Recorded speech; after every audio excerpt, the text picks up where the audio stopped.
Dan Mullen out here firing people. Clown Mullen, how you doing, Clown? If you're watching this, Clown Mullen, I'm pretty sure that you are. Too little, too late, isn't it, buddy? Might be too little, too late for you, sir. Yeah, I know this news, I believe, broke yesterday, but I figured I'd make, and I did talk about it this morning a little bit on the morning show, but I said, well, let me get on here and yell into the camera for a few minutes. Dan Mullen fires defensive coordinator Todd Grantham.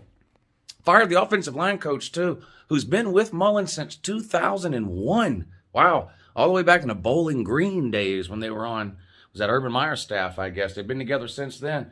Lets him go. So, is this enough? Is this going to fix Florida? No, it's not. I'm not here to try to convince anybody that Florida's defense is great, because obviously it's not. And I'm no fan of Todd Grantham from back in his days as defensive coordinator at UGA. But is defense really the problem at Florida? Is it the biggest problem? I don't know. They're fifth in the SEC in total defense. Florida is fifth out of, 14 teams? Fifth in total defense. Now, offensively, Florida's 113th out of only 130 teams total in turnovers. Turnovers is really the issue with Florida this year. Their offense is terrible. Well, who's in charge of that? Dan Mullen. Guess you can't fire yourself, can you, clown? No, you can't fire yourself. You can quit, though, and that might be what you're doing at the end of the season. I don't know. Has Dan Mullen ruined his chances at getting an NFL job? Probably not. I think probably somebody in the NFL would give him a shot. We all know that's what Clown Mullen wants, right? Hell, he used his interest in the NFL last offseason to get himself a nice little raise and an extension for this year. You know who didn't get extensions, though, at Florida last year? None of the assistant coaches. That's right, not a single one. Not Todd Grantham, not the offensive line coach, none of the defensive coaches, none of the offensive coaches, none of the position coaches.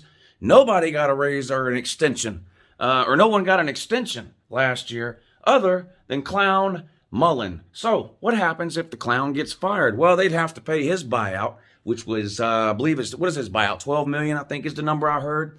Fire Dan Mullen, you got to pay that $12 million. But you won't have to pay any buyouts for anyone else. Everyone else on that staff's contract comes up this year. That's right. Every single assistant coach at Florida is under a contract that ends at the end of this season. So they would save some money there. Wouldn't have to pay the buyouts for all those assistant coaches. Just get rid of them, like you did with Todd Grantham. But this isn't going to fix Florida's problem. And look, Florida's got bigger issues and bigger problems than the defensive coordinator and the offensive line coach.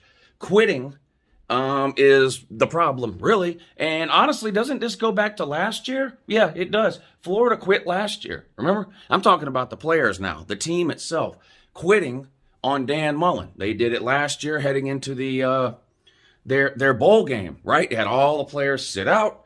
And then the players that did play didn't really seem like they even really wanted to be there. It was sad and embarrassing.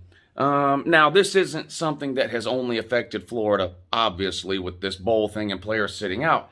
But usually when you get to second and third string guys that play in the bowl game, they're looking to prove something for the following year. And even if the team loses, you look at the team and you say, maybe they played hard, they did this well or whatever. There was nothing like that with Florida last year. And then Dan Mullen comes out after the post-game press conference and basically endorses the idea that the team quit, right? With the quote, well, this wasn't our team anyway. Our team played our last game 3 weeks ago, he said, after that bowl game loss, referring to the SEC championship game. We played our last game 3 weeks ago. Well, no, Dan, you accepted an invitation to a bowl game. You had a team full of players that you drugged down there and made them play. And then when they quit on you, and this, I talked about this last week, attitude trickles from the top down.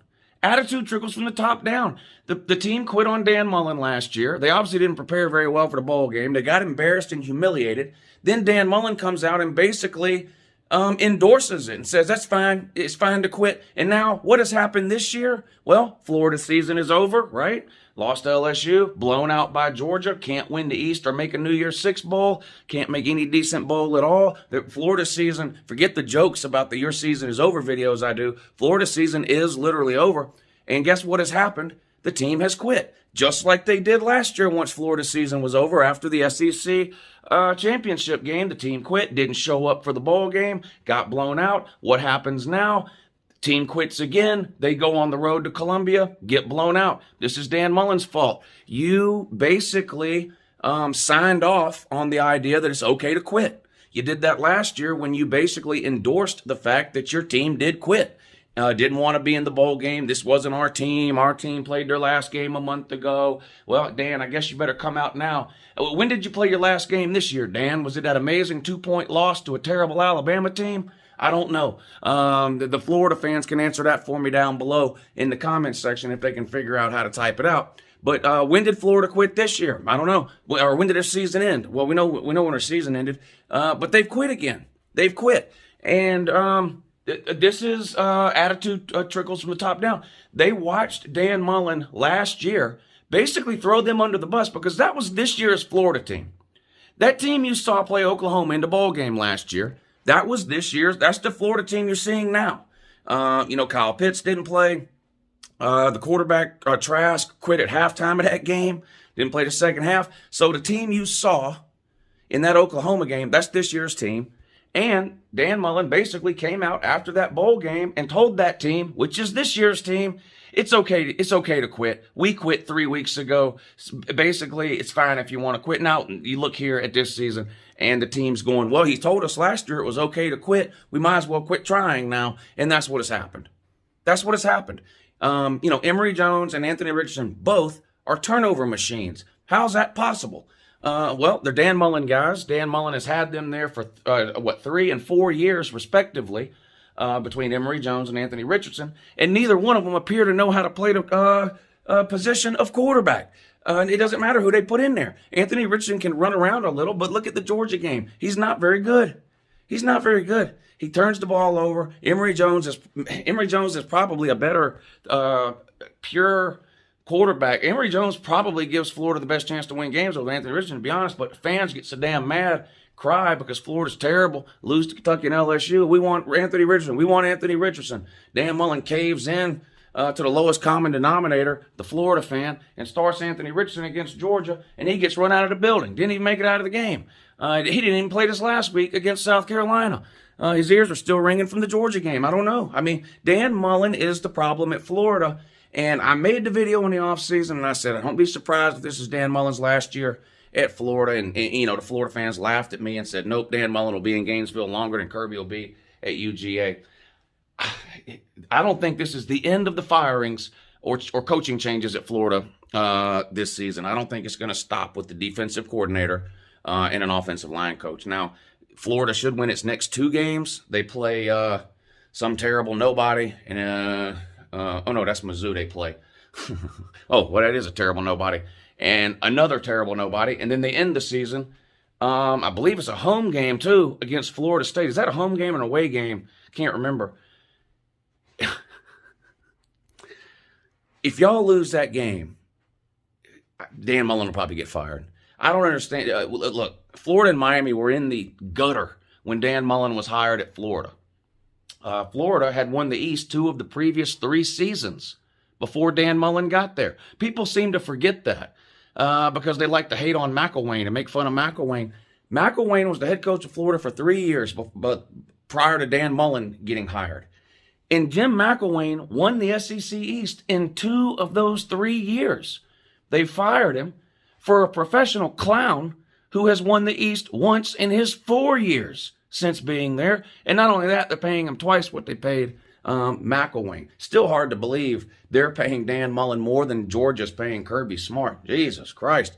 Y'all are getting robbed blind. Dan Mullen is robbing you blind. Robbing you blind. Dan Mullen is laughing all the way to his piggy bank. My God, why are y'all paying him that much money? He's not any good. He's not any good. Can't recruit.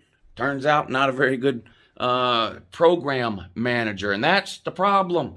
Look, I've seen the same things over and over again. Good offensive mind, great. He can't run a program. Well, yeah, he can run a program. He can run it into the damn ditch.